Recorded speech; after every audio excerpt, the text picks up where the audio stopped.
واتفرجوا لي على اللوحة الفنية العبقرية دي. حاجة كده في منتهى اللذاذة والسهولة في نفس الوقت. طبعا هي مش لو كارب ولا دايت خالص، بس تغيير شوية، ما هو يعني هي مش كلها دايت بقى وكده. طبعا الطاجن ده طاجن خضار بالبشاميل باللحمة.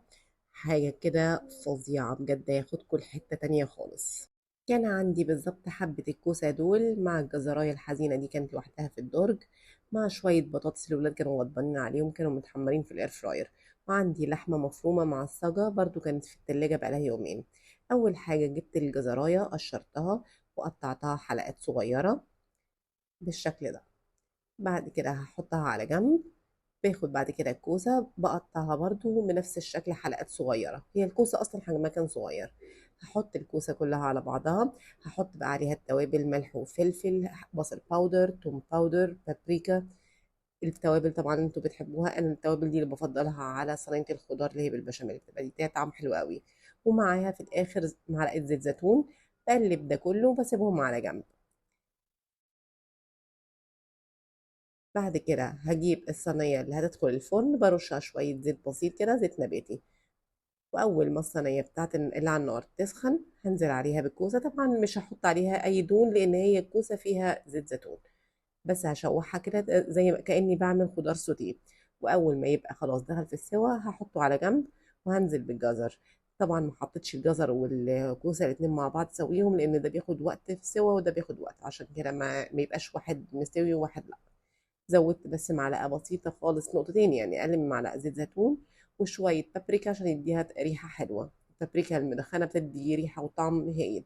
والبطاطس طبعا أنا كنت محتاجة بس إن أنا أسخنها عليها الملح والفلفل بتاعتها، فما حطيتش أي حاجة ولا زيت حتى. خلصتهم، حطيت الكمية دي. طبعا أي خضار موجود عندكم ممكن تحطوه. واللحمة دي كانت متعصجة موجودة في التلاجة.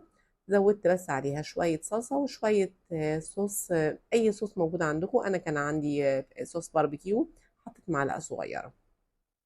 قلبت الكلام ده كله مع بعض. ونزلت بيهم على الطاجن بتاع الخضار بتاعي. وبس كده هلخبط بقى الخضار مع اللحمة مع كله مع بعض وكده بطريقة عشوائية، مش لازم ترتيبة معينة.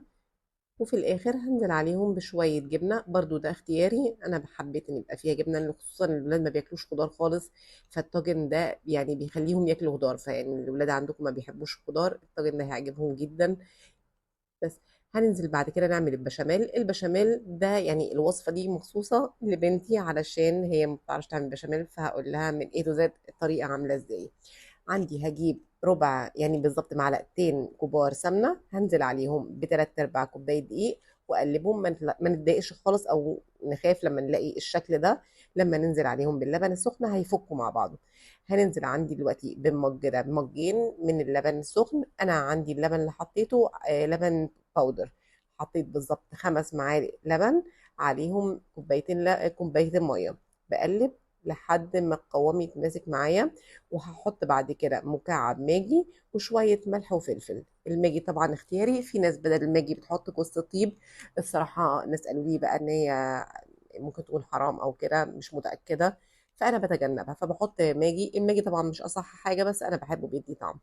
لو البشاميل عجن معايا بسهولة جدا بفكه بالهاند بلندر، بيطلع كريمي جدا وبيبقى بالشكل الفظيع ده.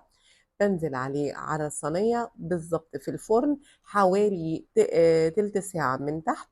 وبعد كده نديها لون من فوق على درجة حرارة من 180 ل 200 على حسب الفرن بتاعكم. بس كده. اتفرجوا بس على المنظر أول ما تطلع، حاجة تاخد العقل. فظيعة والريحة تجنن. وللناس اللي عاملة دايت، هناخد طبق قد حجم طبق الشوربة. هي وجبة غذائية متكاملة، مش محتاجة معاها لا رز ولا عيش ولا أي حاجة، تاكل لوحدها كده.